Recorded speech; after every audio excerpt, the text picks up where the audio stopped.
जहाँ नफरत है वहाँ आनंद हो ही नहीं सकता। आप एक परिवार में रहते हैं, आप अनुभव करेंगे कि जब भी आप आपस में नफरत और घृणा में जिएंगे, आपका घर घर नहीं रहता, वो मरघट बन जाता है।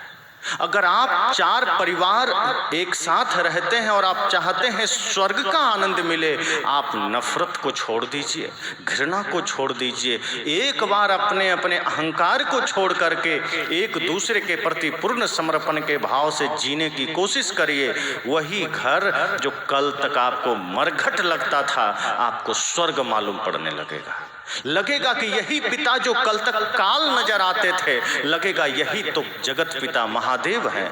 वही माँ जिसका चेहरा भी ठीक नहीं लगता था, वही माँ में जगत जननी का दर्शन होने लगेगा। वही पति जो कल तक आपको निकम्मा नकारा लगता था, आज दिव्य लगने लगेगा। वही पत्नी जो उल्टा नजर आती थी, आज वही सुंदर लगने लगेगी, क्योंकि वो सुंदरता संस्कारों से आएगी, वो सुंदरता विचारों से आएगी। अपने बच्चों में ही नंद गोपाल कृष्ण की छवि आप निहारने लगें, आपको लगेगा यह घर ही मंदिर बन गया, यह घर ही स्वर्ग बन गया, यह घर ही मंदिर का आंगन बन गया। इसलिए मैंने कहा कि यह सत्संग हमें वो शिक्षा देता है, समर्पण, कि हम कैसे गुरु के चरणों में, भगवान के चरणों में अपना सहज निष्कपट निश्चल समर्पण रखें। जब हम प्रार्थना भी करें तो हमारे भाव में शकुनी का कपट जाल ना हो, बल्कि विदुर की निष्ठा हो। हम भक्ति जब करें, शूर्पणखा की कूटनीति वाली चाल ना हो, बल्कि माँ सबरी की निष्कपट भक्ति हो। जब हम सत्संग करें तो मंथरा जैसी चालें ना हो विचारों में, बल्कि संत मीराबाई जैसी कृष्ण की भक्ति हो। और जैसे ही हमारी प्रवृत्ति बदलती है, कभी कोई आदमी गलत नहीं होता, जैसी प्रवृत्ति होती है आदमी वैसा ही हो जाता है। हमारी प्रवृत्ति सात्विक होती है, हम देव बन जाते हैं, और जैसे ही तामसी प्रवृत्ति होती है आदमी दानव बन जाता है। वही व्यक्ति, वही रत्नाकर राक्षस जैसा था, सप्त ऋषि के संग पाया, वही वाल्मीकि जैसा शुद्ध ऋषि बन गया। हमारे अंदर वो सारी शक्तियां मौजूद है। हम जिस क्षण चाह लें, जिस क्षण कोशिश कर लें, हम भी वाल्मीकि बन जाएंगे। तो संत के विचारों को, गुरु के विचारों को इस रूप में हम हृदय में धारण करें कि समझें कि यही दौलत है। जब हम इसके अनुसार से जीवन यात्रा शुरू करेंगे, जब इसके अनुसार से हम जीवन की यात्रा आरंभ करेंगे, तो आप पाएंगे कि जो कल तक आपके रास्ते में बाधाएं आती थी, जो कल तक आपके रास्ते में विपत्तियां आती थी, आप पाएंगे कि जैसे ही भक्ति को आप हृदय में धारण करेंगे, जैसे ही संत सेवा को, भगवान की उपासना को हृदय में धारण करेंगे, आपकी यात्रा में वो बाधाएं खत्म होती चली जाएगी, वो विपत्तियां खत्म होती चली जाएगी। ऐसा नहीं है कि वो विपत्ति नष्ट हो जाएगी, लेकिन आपके अंदर इतनी भक्ति की शक्ति आ जाएगी, आपके अंदर इतनी प्रार्थना की शक्ति आ जाएगी कि रास्ते का कोई भी प्रतिकूल अवस्था, कोई भी विषम परिस्थिति आपसे टकरा करके चूर चूर हो जाएगी। अभी क्या होता है, थोड़ी सी विषम परिस्थिति आती है, हम परेशान हो जाते, थोड़ी सी समस्या आती है, हम परेशान हो जाते, हम जीवन में दौड़े चले जा रहे होते हैं, हमारी यात्रा की रफ्तार तेज होती है। जैसे आप कभी गाड़ी से जाते हैं, सब लोग बाइक चलाते होंगे, बहुत से लोग स्कूटी चलाते होंगे, कार चलाते होंगे।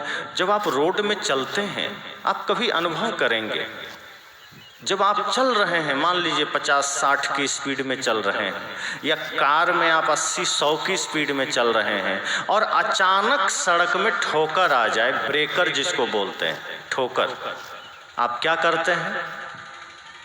क्या गाड़ी को 100 की स्पीड में आप कुदा देते हैं ठोकर के पार?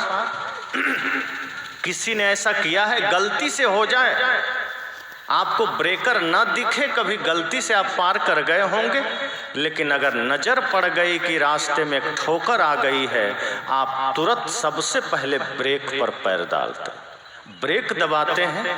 जब गाड़ी धीरे हो जाती है, क्लच दबाकर गियर कम कर लेते हैं। अब बड़े प्यार से ब्रेकर से गाड़ी को पार करके पुनः रफ्तार पकड़ के आप चल देते हैं।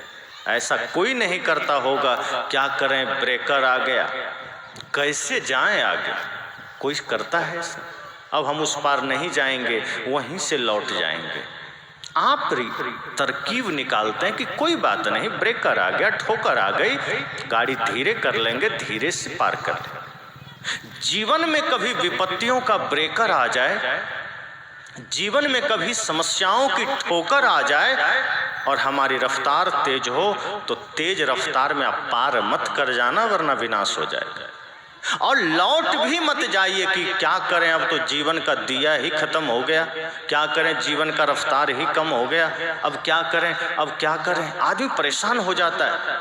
कई बार आप देखेंगे कोई समस्या आ जाती है, कोई विपत्ति आ जाती है, आदमी हिम्मत हार जाता है, आदमी इतना भयभीत हो जाता है, इतना भीतर से उसका हृदय धक धक करने लगता है कि उसको समझ नहीं आता क्या करें। और सबसे बड़ी बात बताऊं क्या होता है, जब आप बहुत कठिन समय में होते हैं, सब लोग याद करना, जब आप सबसे कठिन समय में होते हैं, सबसे विषम समय में होते हैं, जब लगता है कि हमारे जीवन का सबसे दुख का समय है, तो आपका अपना जो भी होता है, जो खास होता है, वो आपका साथ छोड़ देता है। जिस समय आप सबसे कठिन परिस्थिति में होते हैं, जिसको आप हृदय से अपना मानते हैं, वो एक एक करके आपसे दूर हो जाता है। और तब क्या होता है, आदमी और ज़्यादा रोता है, आदमी और ज़्यादा टूट जाता है कि अब क्या करें, अब हमारे पास क्या रास्ता है अब तो। और इसी अवस्था में कई लोग आत्महत्या कर लेता है। फिल्म जगत में एक नाम सुना था सबने, सुशांत सिंह राजपूत, उभरता हुआ टैलेंट, पढ़ा लिखा, अच्छा नाम था फिल्मी दुनिया में, शुद्ध सात्विक विचार का माना जाता था, कल तक हंसता खेलता था, लेकिन अचानक एक दिन पाया गया अपने बेडरूम में मृत, कहा आत्महत्या कर लिया। कितने लोग, क्यों ऐसा होता है कि अचानक हम हंसते होते हैं, मुस्कुराते होते हैं, लगता है सब मेरे अपने हैं, अगल बगल पूरा मेला होता है, लगता है ये भी मेरा, ये भी मेरा, ये भी मेरा। अचानक क्या होता है कि आत्महत्या करनी पड़ जाती। संत कहते हैं वही वो समय होता है जब ज्ञान आपका काम करेगा, जब भक्ति की जरूरत पड़ेगी, जब गुरु के आशीर्वाद की जरूरत पड़ेगी, जब गुरु की कृपा की जरूरत पड़ेगी। वही वो समय है जब दुनिया के लोग तो साथ नहीं देगा। भजन आप लोग सुनते हैं, अक्सर व्यक्ति गलतफहमी में जीता है, सुख और शांति को एक ही समझ लेता है, लेकिन सुख और शांति में बड़ा भेद है, बड़ा फर्क है, अंतर है। सुविधाओं से हमें सुख मिलता है, वस्तुओं से हमें सुख मिलता है। जैसे कंकड़ या पत्थर पर बैठना पड़े तो आदमी कहता है बड़ा कष्ट है, इस पर नहीं बैठ सकते। गद्दे मिल जाएं बैठने के लिए तो हम कहते हैं बड़ा सुख मिल रहा है। गर्मी का समय है, पंखा भी नहीं है तो हमें कष्ट होता है, और कहीं एसी या कूलर मिल गया हम कहते हैं बड़ा सुख मिल रहा है। गाड़ी मिल गई हम कहते हैं बड़ा सुख मिल रहा है। भोजन में बढ़िया बढ़िया व्यंजन मिल गया हम सोचते हैं सुख मिल रहा है। सोने के लिए बढ़िया बिस्तर मिल गया हम सोचते हैं हमें सुख मिल गया। जीवन जीने के तमाम सुविधाएं जब हमें मिलती है तो हमें लगता है हमें सुख मिल गया, परंतु वो सुख क्षणिक होता है, उसको हम शांति का नाम नहीं दे सकते। सुख का संबंध ही हमारे शरीर से है और शांति का संबंध आत्मा से है।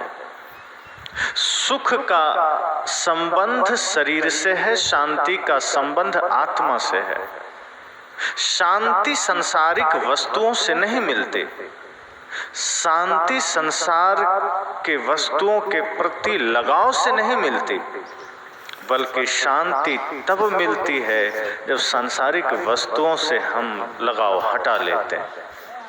सुख तब मिलता है जब संसार की वस्तुएं मिल जाती है। शांति तब मिलती है जब उन वस्तुओं से मन हट जाता है। सुख के लिए बाहर प्रयास करना पड़ता है, शांति के लिए बाहर के सारे प्रयास छोड़ देने पड़ते हैं। बड़ा फर्क है।